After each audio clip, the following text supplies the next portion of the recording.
या फिर क्वेश्चन पूछना चाहता हूँ और उसका जवाब देना। मोदी जी को किसने चुना था? मोदी जी को किसने चुना था? मोदी जी को कौन चुनता है? आपने चुना? राइट आंसर इज हमने चुना था। Thank you. जय हिंद, जय भारत। भारत माता की भारत माता की जय। भारत माता की जय। एक बार और भारत माता की जय. सूर्याच्या सोनेरी किरणांनी उजळलेली प्रजासत्ताक दिनाची पहाट. सूर्याच्या सोनेरी किरणांनी उजळलेली प्रजासत्ताक दिनाची पहाट. भारत मातेला वंदन करून करते मी माझ्या भाषणाला सुरुवात. सूर्याप्रमाणे तेच दिसणारे व्यासपीठ, चंद्राप्रमाणे शीतल छाया देणारे प्रिय गुरुजन आणि ताऱ्याप्रमाणे चमकणारे माझे विद्यार्थी मित्रांनो, सर्वांना माझा नमस्कार. माझे नाव रांजनी गौतम देवतळे. 15 ऑगस्ट 1947 रोजी आपला भारत देश स्वतंत्र झाला.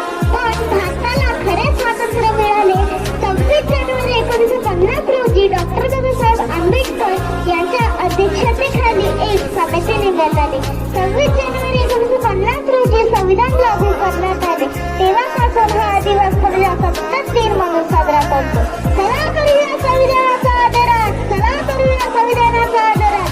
ज्याने दिला आत्मा जगण्याचा शिकण्याचा अधिकार, जगण्याचा शिकण्याचा अधिकार. पण आज आपण विसरत चाललो त्या स्वातंत्र्य भारतात आपण जगतो त्या देशाला स्वातंत्र्य करण्यासाठी आपल्या पूर्वजांनी लढत असताना इंग्रजांचे अनेक अत्याचार सहन केले.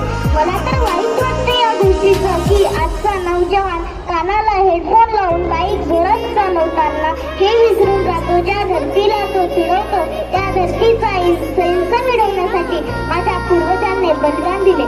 देश की मिट्टी कंचन है जिन्हें प्राण से प्यारा, देश की मिट्टी कंचन है जिन्हें प्राण से प्यारा. प्रणाम ऐसे वीरों को, सरदार हमारा, सरदार हमारा. आजचा नौजवान ज्यांच्यावर जबाबदारी आहे राष्ट्रनिर्मितीची, तो आज मला पक्षीमध्ये डुबलेला आणि दारूमध्ये वाहवत दिसतो. कर्तव्य दक्षतेचे पालन करणे म्हणजे आहे देशभक्ती. एखाद्या म्हाताऱ्या माणसाला औषध दिले जाईल म्हणजे ते आहे देशभक्ती. मित्रांनो, आपलं पूर्वत्वाचं स्वप्न तेव्हा पूर्ण होईल जेव्हा आपण प्रत्येक शेतकऱ्याच्या शेतात पाणी पुरवू. देशात वाढणारी बेरोजगारी, देशात वाढणारी